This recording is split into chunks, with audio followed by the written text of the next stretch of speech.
Hello, this is a section from last Monday's video that in that video was sped up to 1.5 times speed for comic effect, debatable comic effect. Well, here it is at regular speed.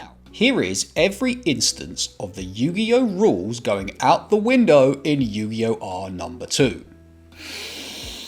Yugi activating the Lightning Blade equip spell like a trap card in the battle phase. The selection would not work on Ra because the Wicked Dreadroot is a fiend, not a divine beast. Switching a monster on the field with a monster in the graveyard after an attack is declared, like here with Soul Barter, would not negate the attack. The attacker would be allowed to redeclare. Also, a monster's soul, what the hell is that? Fusion monsters not being able to attack on the turn they are summoned is a hilarious restriction in the anime too. I guess they were scared of the power of Sandwich. The legendary fisherman is a level 5, not a level 4, so requires a tribute to normal summon. My man Mendocino activates the Mantis Egg field spell that says it summons a baby mantis at the end of every turn.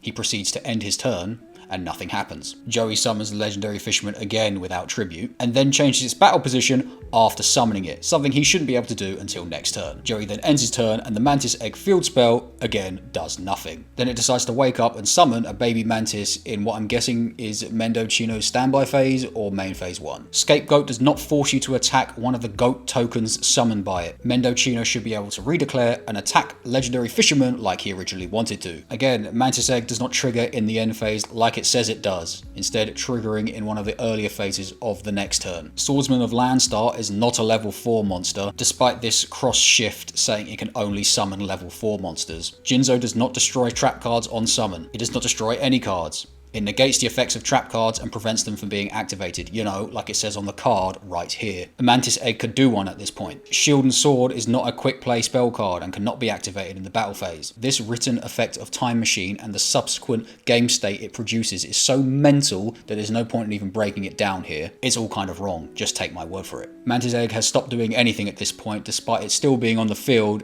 and not negated. Then we get Stop Defense listed as a trap / spell card. What in the good law's name is a trap / spell card other than a reason to call a judge and get whoever's clearly using fake cards kicked out of the building? Stop Defense is just a normal spell card if you care. Another instance of an equip spell being activated like a trap card in the battle phase. You cannot do this. With Shrink being a quick play spell and Crush Card Virus being a trap, Kaiba should be able to respond to the activation of this, what was it? Card Hexative.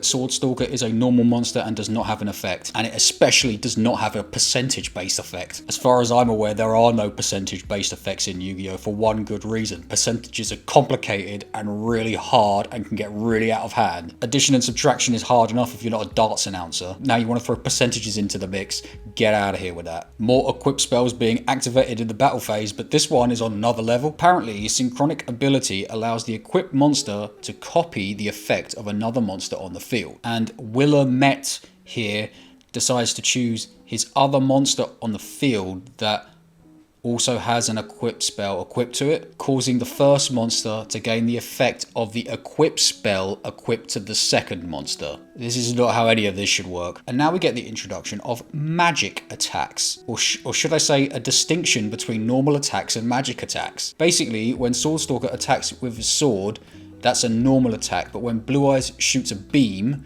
that's a magic attack. It is basically the physical special split from Pokemon and is an utterly insane thing to just drop into the middle of a duel here. It is the most playground, making stuff up as you go along nonsense I have ever heard. There is no distinction. An attack is just an attack. And the mad thing is the entire crux of this duel hinges around this magic attack concept. We've got Whitehorn Dragon here with an effect that specifically addresses magic attacks. God almighty. In the last duel in the book, we get equipped trap cards. Those aren't things. This one's effect doesn't make any sense. We get a guy activating Graceful Charity twice and his opponent not immediately conceding like you would if your opponent activated Graceful Charity twice. And lastly, Shadow Spell is a trap, not a spell.